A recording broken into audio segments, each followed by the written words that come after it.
বুধবার মালদহের বৈষ্ণবনগর থানার চামাগ্রাম হাই স্কুলে ইংরেজি পরীক্ষার দিন পরীক্ষার্থীদের তল্লাশি চালানোকে ঘিরে ধুন্ধুমার কাণ্ড ঘটে গেল। পরীক্ষার্থীদের একাংশের হামলায় গুরুতর জখম হয়েছেন সংশ্লিষ্ট স্কুলের 6 জন শিক্ষক। পরীক্ষার সময় ওই স্কুলে উত্তেজনা এতটাই চরমে পৌঁছয় যে ঘটনাস্থলে বৈষ্ণবনগর থানার বিশাল পুলিশ বাহিনী এসে পরিস্থিতির সামাল দেয়। এদিকে এদিন মালদহে পরীক্ষা পরিদর্শনে এসেছেন পশ্চিমবঙ্গ উচ্চ মাধ্যমিক শিক্ষা পর্ষদের সভাপতি চিরঞ্জীব ভট্টাচার্য। তিনি অবশ্য এ বিষয়ে এখনই কোনো মন্তব্য করেননি। স্থানীয় সূত্রে জানা গিয়েছে এবছর চামাগ্রাম হাই স্কুলে সিট পড়েছে কান্দিটোলা হাই মাদ্রাসা, চর সুজাপুর হাই স্কুল এবং পারলালপুর হাই স্কুলের। পরীক্ষা শুরুর সময় মেন গেটের সামনে মেটাল ডিটেক্টর দিয়ে পরীক্ষার্থীদের তল্লাশি চালাচ্ছিলেন কয়েকজন শিক্ষক। সেই সময় পরীক্ষার্থীদের একাংশ তল্লাশি চালানোর প্রতিবাদ জানিয়ে আচমকাই কয়েকজন শিক্ষকের উপর হামলা চালায় বলে অভিযোগ। আর তাতেই পরীক্ষার্থী এবং সংশ্লিষ্ট স্কুল কর্তৃপক্ষের মধ্যে ধুন্ধুমার কাণ্ড ঘটে যায়। পরে ঘটনাস্থলে পৌঁছয় বৈষ্ণবনগর থানার পুলিশ। ভয়ঙ্কর অভিজ্ঞতার কথা জানিয়েছেন স্কুলের শিক্ষকেরা। আতঙ্কিত তারা। ঘটনায় সরব তৃণমূল বিজেপি। প্রিন্সিপাল সেক্রেটারির সাথে কথা হয়েছে জেলা শাসক। সমস্ত ঘটনা জানানো হয়েছে। ঘটনায় কঠোর পদক্ষেপ নেওয়া হচ্ছে দাবি পর্ষদ সভাপতি। Bureau report, DDN Bangla. ঘটনাটি ঘটার সঙ্গে সঙ্গে কনসার্ন বিডিও, আইসি সবাই এখানে ইনভলভ হয়ে গেছেন। এই ধরনের ঘটনা যেন আগামীতে না ঘটে সেটাই আমাদের আশা থাকবে এবং আশা করি সমস্ত ডিপার্টমেন্ট একসাথে ইনভলভ হয়ে যাওয়াতে এই ধরনের অনভিপ্রেত ঘটনা আগামীতে ঘটবে না বলেই আমরা আশা রাখি। আজকে ধরুন আমরা এইচএস পরীক্ষা যেরকম হয় প্রতিদিন ওই রকম এসছি, ফ্রিস্কিং করা হচ্ছে, অর্থাৎ চেকিং যেরকমভাবে হয়। তো সাধারণত মোবাইল তো নিয়ে আসে ছেলেরা, এবার ছেলেমেয়েরা মোবাইল নিয়ে আসে, সেই হিসাবেই ছাত্রকে জাস্ট সেই হিসাবে চেকিং করা। যে মাসে মাসে জাস্ট আপনারা সিসিটিভি ফুটেজও আশা করি পেয়ে যাবেন, পুলিশের কাছ থেকে হয়তো পেয়ে যাবেন, ওনারা নিয়ে গেলেন। তো জাস্ট ওরা হয়তো প্রি প্ল্যান্ড হয়েই এসেছিল যে আমরা স্কুলে এরকমভাবে কিছু একটা করবো। আমাদের একজন মাস্টারমশাইকে তো প্রচণ্ডভাবে মারধর করছিল ওরা।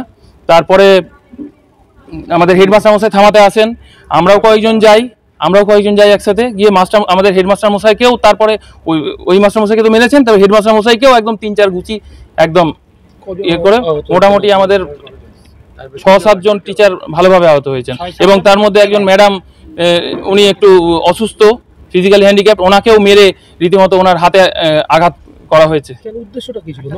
উদ্দেশ্যটা নকল করব আমরা, এটাই উদ্দেশ্য। আমাদেরকে নকল সমস্ত কিছু বের করে নেওয়া হচ্ছে, নকল করা হচ্ছে না। ঠিক আছে, তাছাড়া এখন তো ধরুন কি হঠাৎ করে ওদেরকে যারা এটা ঘটনাটা ঘটালো তারা ধরুন তাদেরকে সার্চও করা হয়নি, তারা পেছনে দাঁড়িয়ে ছিল লাইনের, হঠাৎ করে চলে আসলো। আমি তো সাইডেই দাঁড়িয়ে আছি, এখানেই দাঁড়িয়ে আছি, হঠাৎ করে ঘটনা পড়াতে আসছেন এইভাবে একটা মব এসে একটা স্কুলের মধ্যে, সেটাই তো আমরা প্রচন্ড আতঙ্কিত, রীতিমতো আতঙ্কিত। আমরা কিভাবে পরবর্তীতে গার্ড দিব, পরীক্ষার গার্ড দিব বা ফ্রিস্কিং আমরা কেমন করে করবো? আর আমরা টিচার, আমরা মাস্টারমশাই, আমরা কেমন করে ফ্রিস্কিং আমরা কেন করব বলুন? আমরা ফ্রিস্কিং কেন করব? কি দরকার আমাদের প্রত্যেকের গায়ে হাত দিয়ে চেকিং করার? আমাদের কোনো দরকার নেই চেকিং করার। কেন করবো? আমরা ঘরে যাব, ঘরে গিয়ে আমরা গার্ড দেবো। প্রশাসনকে আমার অনুরোধ এবং আমার সমস্ত কলিগ বৃন্দ আশা করি এটা বলবে প্রত্যেকেই যে প্রশাসন এটা দায়িত্ব নিক, ফ্রিস্কিং করানোর, বাইরে থেকে ফোর্স আনুক, যাই আনুক, যেন প্রশাসন দায়িত্ব নেয়। কারণ পরবর্তীতে আমাদের টিচাররা আশা করি কেউ করবে না ফ্রিস্কিং, আমাদের আশা করি। আমার সাথে একমত থাকবেন। আমার নাম হচ্ছে অনিশ দাস, চামাগ্রাম হাই স্কুল সহকারী শিক্ষক। বলছি স্যার, টিচাররা আতঙ্কিত হয়ে আছে, তারা অনেকেই বলছেন তারা চেকিং করতে চান না। এত বড় ঘটনা, কি ব্যবস্থা নিতে যাচ্ছেন? এটা কাউন্সিল এই জাতীয় ক্ষেত্রে কোনো রকম এই জাতীয় ইনডিসিপ্লিন একদমই বরদাস্ত করে না। আমরা এই জাতীয় ইনডিসিপ্লিন এগেনস্টে সবসময় একদম জিরো টলারেন্স পলিসি কিন্তু ফলো করি। সেটা যেমন আমি ওপেনলি সমস্ত প্রেস কনফারেন্সে বলেছি যে মোবাইল বা ইলেকট্রনিক যেগুলো কমিউনিকেশন গ্যাজেটস সেগুলোর ব্যাপারেও যেমন একদম জিরো টলারেন্স রাখি।